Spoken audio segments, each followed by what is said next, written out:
Ikaw ba ay isa sa mga gumagamit ng application na KineMaster, ngunit namumroblema kung paano maalis ang watermark? Hindi mo din magamit ng buo ang mga features nito kagaya ng background music, overlay at sound effect dahil may bayad ito?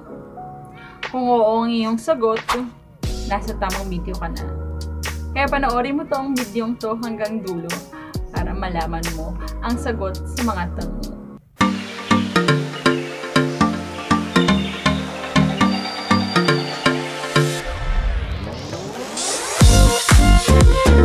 Hi guys, it's me, Nopsy Velasquez, and welcome back again to my YouTube channel. So kung ikaw ay bago pa lamang sa aking channel, huwag mong kakalimutang mag-like, mag-subscribe, at pindutin ang bell button para ikaw ay maging updated kapag may mga bago akong upload na videos.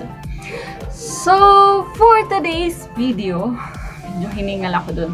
So, for today's video, ay gagawa po ako ng tutorial kung saan ituturo ko po sa inyo kung paano i-download ang KineMaster na walang watermark at free. So, napakadali lang nito at kaya mong sundan to.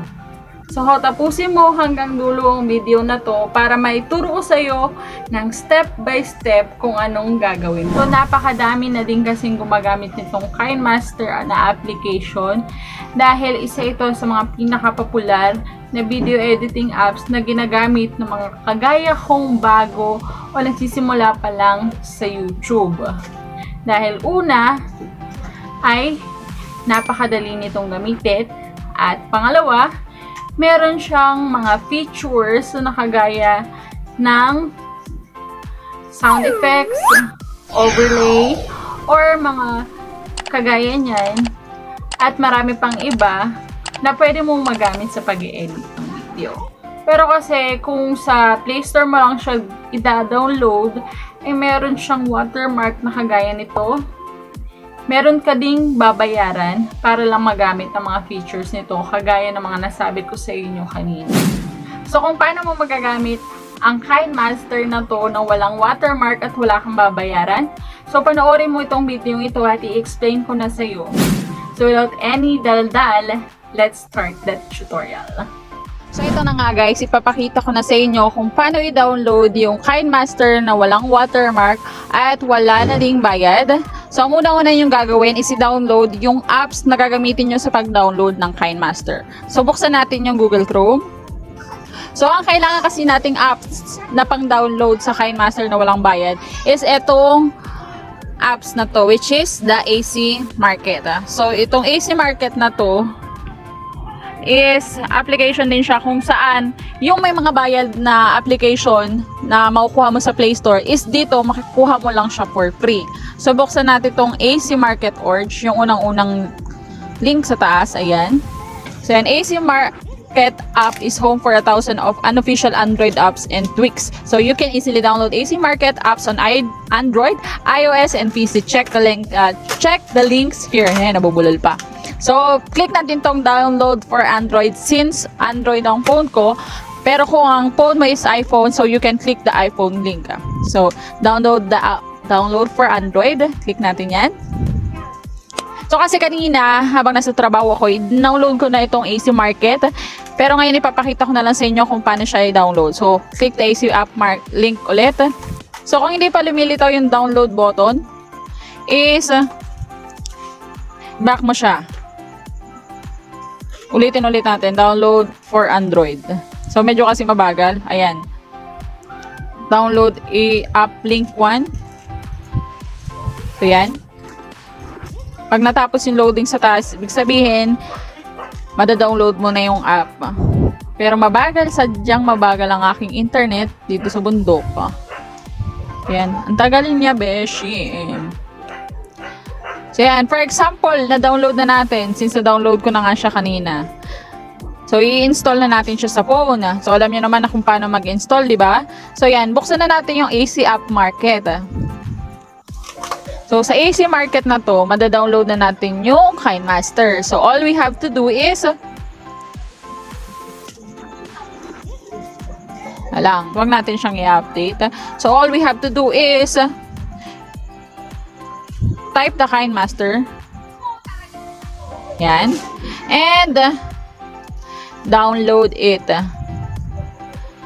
Yan, may ads pa nga siya. Oh, galing. So, yan. Download it for free. So, nakalagay dito install. So, nandito yung mga version niya. So, pipili kayo. So, ang piliin nyo na lang yung pinaka-latest na version niya, which is yung 4.11.16 14372 GB.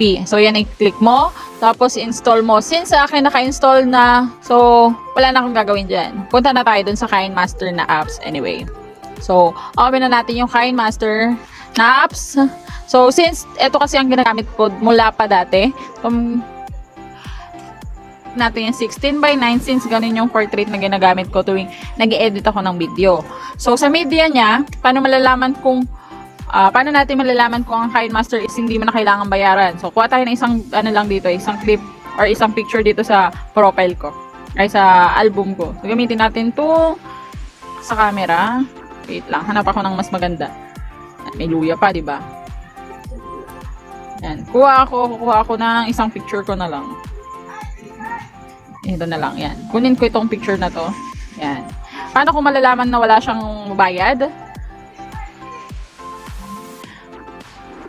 Wala siyang watermark na kagaya nito. Wala siyang watermark na kagaya nito. Yan. Ayan po, yung nasa taas. Pakita ko sa inyo. Ayan. Yung KineMaster na yan. Made with KineMaster. Yan. Kung meron kang babayaran, may nagpa-pop up. Sir mo is dinownload mo lang siya sa App Store, sa Play Store. Meron siyang watermark na kagaya nito. KineMaster. Ayan, nakikita niyo na naman. So, isa rin sa mga ebidensya na free itong KineMaster na to is itong mga effects na pag ginet-more mo is kahit yung mga naka-premium ay pwede mo nang i-download. Yan. So, download natin siya para makita nyo lang. So, di ba nada-download siya? Ibig sabihin, free na lang siya. So, kung hindi siya free, itong ilalabas dyan. Dagdag natin. So, kung hindi free ang apps na to, ito ang lalabas dyan.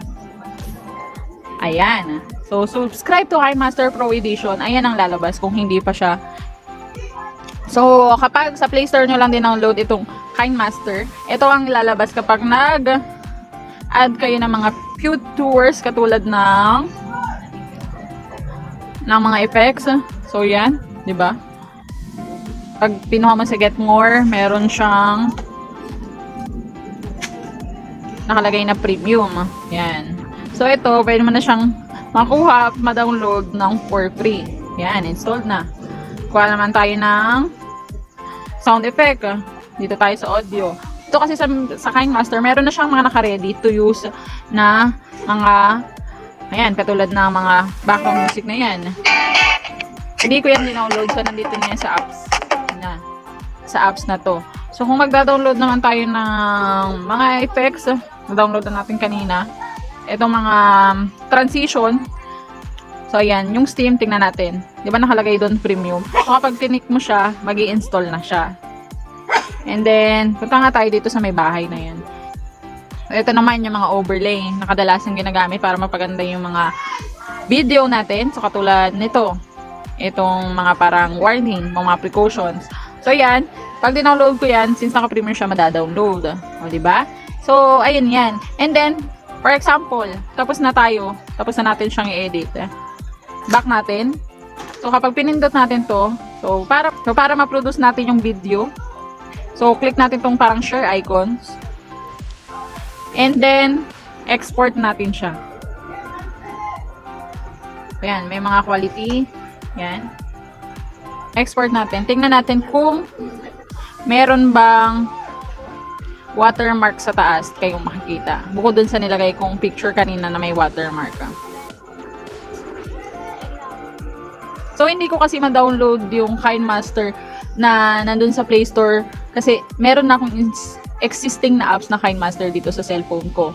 So, hindi ko siya ma-download kaya hindi ko mapakita sa inyo yung karaniwang apps na makukuha sa Play Store na may watermark. So, yan. Exporting niya. So, try natin i-play sa may video. Sensya na maingay talaga dito. So, ayan. Nakikita nyo naman yung KineMaster. O, diba? Yan. May nakikita ba kayo watermark sa taas? Wala po tayong nakikitang watermark. So, yun na nga guys. Tapos na tayo sa ating tutorial. Nalaman na natin na ang AC Master pala ang kailangan natin unang i-download para ma-download natin ang KineMaster na walang watermark at wala ring bayad.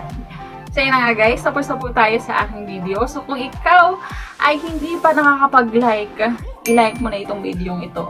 Huwag mo din kalimutang i-subscribe at pindutin ang bell button para ikaw ay ma-notify kapag may mga next video akong i-upload. So, thank you so much guys for watching. I hope na nagustuhan niyo itong video to at na may natutunan kayo kahit konti sa akin. So, kung ikaw ay meron pang gustong matutunan at gustong malaman, so pwede mo siyang i-comment sa baba at babasahin ko yun. At kaya kong gawin yun, gagawin ko yun all for you. So, yun lang guys. Kita-kits na lang po ulit tayo sa next kong video. Bye-bye!